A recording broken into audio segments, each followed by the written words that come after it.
کہ حضرت عمر رضی اللہ تعالیٰ عنہ حاکم نہیں ہے، خلیفہ ہے۔ حاکم نہیں ہے، خلیفہ ہے۔ خلیفہ اور حاکم میں کیا فرق ہوتا ہے؟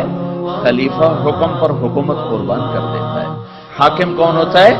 جو حکومت پر حکم کو قربان کر دیتا ہے۔ وہ کہتے ہیں میری حکومت نہ جائے، شریعت جاتی ہے تو جائے۔ خلیفہ کون ہوتا ہے؟ وہ کہتا ہے شریعت نہ جائے، حکومت جاتی ہے تو جائے۔ وہ حکومت کی پرواہ نہیں کرتا، وہ خلیفہ تھے۔ خلیفہ 22 لاکھ مربع میل میں اسلام پھیلانے والا شخص جو اللہ سے مانگا گیا، یا اللہ عمر دے دے مجھے، یا اللہ مجھے عمر دے دے، دے دیے گئے۔ بدھ کو دعا مانگی، جمعرات کو عمر اسلام میں آ گئے۔ بدھ جمعرات کی درمیانی رات حضرت ابوبکر کی پٹائی ہوئی، شام کو بڑی شدید مرنے کے قریب ہو گئے، اٹھا کے لائے گئے۔ آپ نے دیکھا تو آپ کا رو رو کے برا حال ہو گیا۔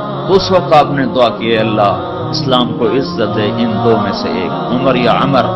ایک ابو جہل کا نام عمر بن ہشام ہے، ان کا نام عمر بن خطاب ہے، لیکن آپ نے فرمایا میرا جی چاہتا ہے کہ عمر بن خطاب ہو۔ رات کو دعا مانگی، جمعرات کی صبح کو عمر بن خطاب قتل کا ارادہ کر کے اور ایمان سب منور ہوئے، مشرف ہوئے۔ اور جب یہ ایمان لائے تو جبریل اتر آئے کہ یا رسول اللہ آپ کو خوشی ہو رہی عمر کے اسلام کی؟ آپ نے کہا بڑی، کہ آسمان کے فرشتے بھی خوش ہو رہے، آسمان کے فرشتے بھی خوش ہو رہے۔ 10 برس حکومت کی۔ 10 سال کے بعد عبداللہ بن عمر بیٹے نے خواب دیکھا کہ پسینہ ایسے پہنچ رہے ہیں، یوں پسینہ پہنچ رہے ہیں۔ کہنے لگے ابا جان کیا ہوا؟ کہ بیٹا حکومت کا حساب دے کے فارغ ہوا ہوں، ابھی جان کا حساب باقی ہے۔ 10 برس کے بعد خواب دیکھا تو کیا کہہ رہے ہیں؟ ابھی حکومت کا حساب دے کے فارغ ہوا ہوں، ابھی جان کا حساب دینا باقی ہے۔ حالانکہ یہ وہ شخص جب راتوں کو جاگتا تھا لوگ سوتے تھے، اس کی روٹی کوئی اندر نگل نہیں سکتا تھا، اتنی سخت روٹی ہوتی تھی، نگلی نہیں جاتی تھی۔ مہینے میں 1 دن گوشت کھاتے تھے، صرف 1 دن۔ ایک دن بیٹے نے کھانے پر دعوت کی تو نوالا منہ میں رکھتے ہی وہ ہاتھ کھینچ لیا، بیٹا میں نہیں کھاؤں گا۔ کیوں؟ کہ 2 سالن ہے۔ کہ 2 کہاں ہے؟ گوشت ہے۔ کہنے تم نے گوشت میں گھی ڈالا ہوا ہے، گھی الگ سالن ہے، گوشت الگ سالن ہے۔ میرے نبی نے زندگی بھر گھی اور گوشت ملا کے نہیں کھایا۔ کہ ابا جان میں نے کوئی فضول خرچی نہیں کی، آج مجھے گوشت سستا مل گیا تھا تو میں نے آدھے درہم کا گوشت لے لیا، آدھے درہم کا گھی لے لیا، دونوں کو ملا کے بنا دیا، تو اس میں کوئی فضول خرچی نہیں ہوئی۔ کہ نہیں بیٹا، عمر کا ہاتھ اندر نہیں جا سکتا، میرے نبی نے گھی اور گوشت کو اکٹھا نہیں کیا۔ ایسا شخص جو مظلوم کی فریاد سن کر یا لبیکا یا لبیکا کی صدائیں لگاتا ہوا مدینے کی گلیوں میں بے قرار ہو کے پھرنے لگ جاتا تھا، راتوں کو نگرانی کے لیے پھر رہا ہے وہ عمر۔ 22 لاکھ مربع میل میں سلطنت، اور راتوں کو چکر لگ رہے ہیں۔ ایک بڑھیا ہانڈی چڑھا کے بیٹھی ہوئی ہے، بچے 3-4 رو رہے ہیں، چیخ رہے ہیں۔ اماں کیا بات ہے، یہ بچے کیوں رو رہے ہیں؟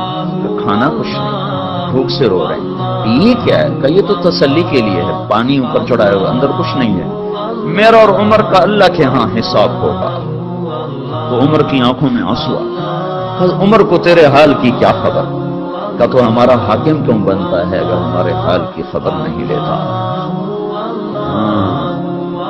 یہ حکومت کر کے خوش ہوتے ہیں میں وزیر بن گیا، پاگل دنیا مبارک دیتی ہے، مبارک ہو جناب آپ وزیر بن گئے۔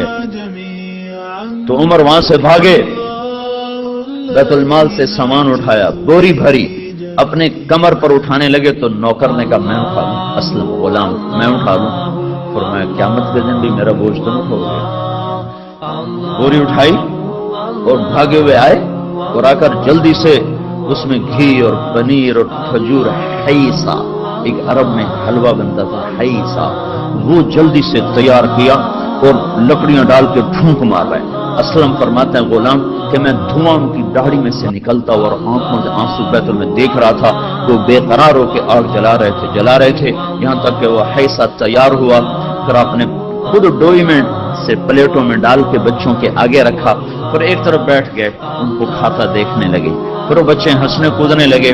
پھر تھوڑی دیر بعد اٹھ کے چل دیے تو وہ عورت کہنے لگی کاش عمر کی بجائے تو امیر المومنین ہوتا۔ تو یہ نہیں کہا کہ وہ میں ہی ہوں، کہا اماں جب تو امیر المومنین سے ملے گی تو مجھے بھی وہیں پائے گی، مجھے بھی وہیں پائے گی۔ واعتز به جميعا. الله